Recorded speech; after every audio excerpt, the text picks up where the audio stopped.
Besides sending the police, you might want to send an ambulance or a hearse. Hello, Billy Ho here. Welcome to the preview for the 2023 U.S. Open Golf Tournament. We're heading back out west to sunny California to the beautiful LA Country Club. We're going to play the North Course in Los Angeles. So stick around. I've got some really great footage of the golf course, some in depth analysis on how it might play. It's really, really great info. It's my favorite show to do of the week on the golf content thing. So you really kind of need to see this flyover and hear me speak on it to get a good understanding on how the course is going to play. So it'll better help you pick your golfers for the week. So I ask you, please hit the subscribe button if you haven't already done so. Smash that like button, leave some comments. Let me know who you're thinking about up top, whether you're going to go Brooks or you're going to go Scotty, thinking he's got the putter straightened out, things of that nature. Also, DraftKings contest is out. As always, the majors pricing is out. So make sure you join the contest. Link will be in the description. So let's get it started. All right, kicking in the flyover here. The LA Country Club will play a lengthy 7,421 yards and maybe longer or shorter if the tees are moved up and back, as always. The fairways are Bermuda grass, and I think I read somewhere the first time in almost 2 decades, since like 2005, we have Bermuda grass rough at a U.S. Open. I'm not 100% sure, but I did read it. Very penal, 3 to 5 inches deep, probably. You know how hard it is to hit out of Bermuda grass from our Florida swing golf tournaments and whatnot. And as you could see when the flyover started, that first hole, par five, was a wide open and a nice how do you do. But after that, the terrain begins to shift and the fairways narrow some.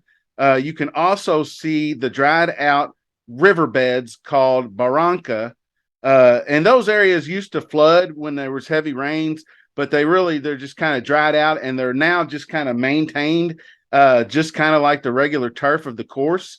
And they're in play on many of the holes, especially driving. So if you're wayward with the driver, you could get into some trouble out there, right or left. Hole number three was a particularly tough driving hole. If you cannot move the ball from right to left, because it finds a flat area at the bottom. So a right to left ball flight, the old draw would get you in a good position there. And then you can actually see the Bronca really good in some of these portions right after that. Hole three, hole four is a really tough long par three. And that's kind of a theme to this golf course. And that's probably why you think the length is so long. Hole number nine is kind of the shortest par three. It's like 181. But hole eight, I'll get into the signature hole in a minute. Hole eight is a lovely par five. Nice right to left ball flight on this one. But you may need to dial it back a little bit because it looks like it's about 295 to 300 down to that water hazard. And might be wrong about that, but you know how far these guys hit. And if it's dry, which the weather looks like it is going to be dry, you might have a problem with some run out there.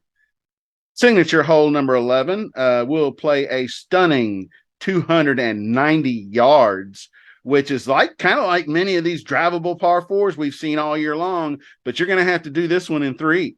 So good luck with that. The last three holes coming up are all 500 plus yard par fours, and that's probably going to be deciding on who brings home the trophy. So if we go over here to the key stats, and this is courtesy of Mr. Rick Rungood, as always, he's got some off the tee stats, and it's basically total driving, which I was thinking. But judging what I've seen from the flyover, I think players are going to be kind of strategic off the tee. I think irons and three woods, because there probably is going to be some run out to get in position and to get the correct angles left and right. And also, they're going to be cutting it loose on some of these par fives and they have to take advantage of them. There's 3 par 5s, and they're all pretty short and gettable, honestly, except for, I believe, hole number 14, which is a 600 plus. So that might be a 3-shot hole. But tee to green, as always, is going to be the order for most majors, complete game. He who putts wins. Some scrambling, obviously, is going to come into play. And whoever can play these long par 3s fairly neutral, I would figure they're going to be in good shape and have a leg up on the competition.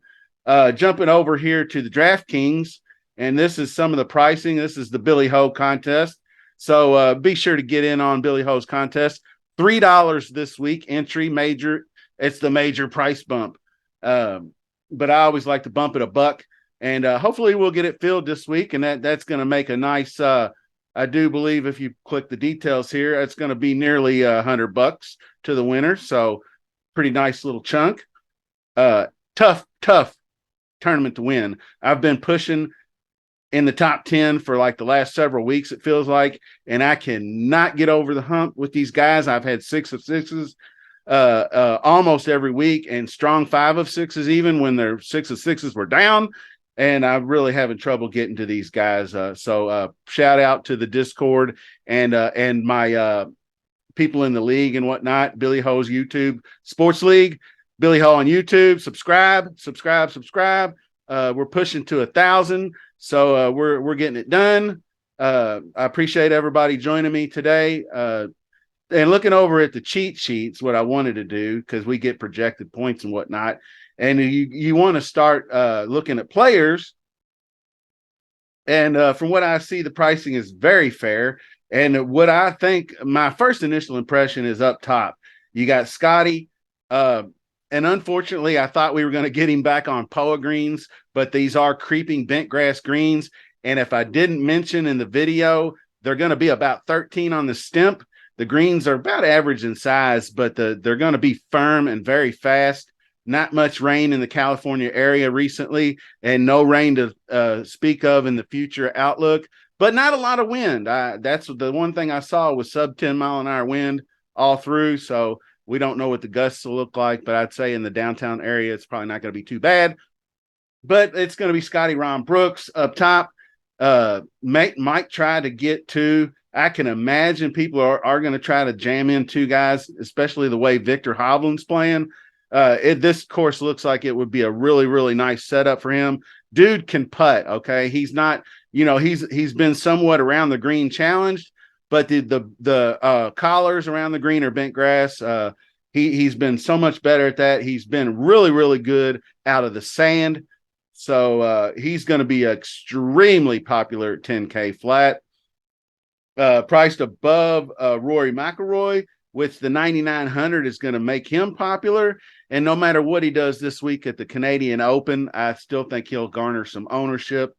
But it's going to be, my first impression is going to be try to jam 2 of these guys in. If we jump back over to DK and you go save the 300, and hopefully we go to Rahm because he's a California stud, and then say we just go chalky.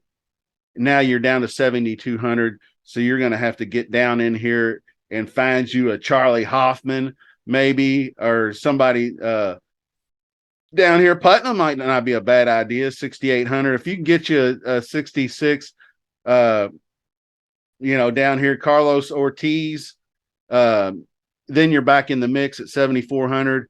But you probably would be missing out on guys in the 8K range, which are going to be your Tom Kims, your Fleetwoods, your Sam Burns, who disappointed everybody this week.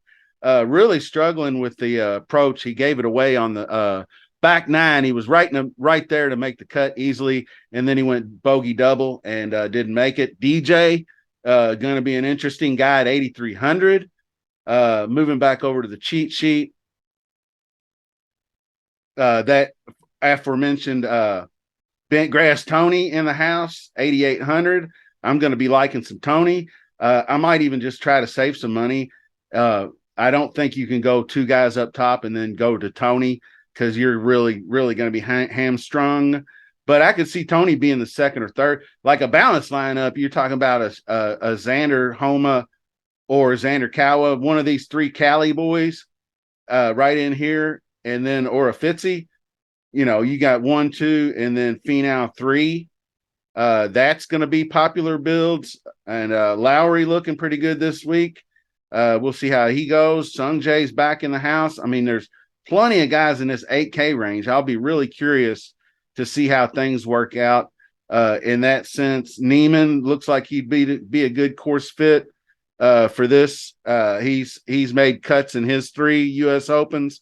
Not stunning results, but he's still learning it. I don't know if the Gala's ever going to get this driver going again, but if he ever did, he'll be really good. He's just been spraying it all over the place here recently at the Canadian Open. He does seem to manage to make the cut, but he's really, really just killing the scoring, putting himself in so much trouble. He's a birdie, and then he's 2 bogeys for every birdie, it seems like.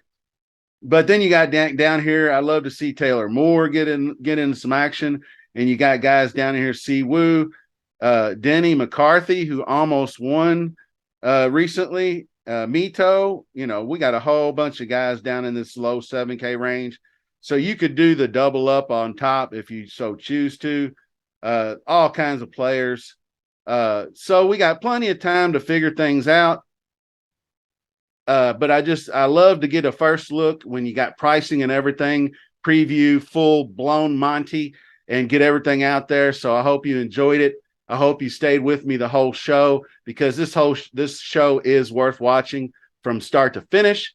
So appreciate y'all joining me, and till next time, see you soon.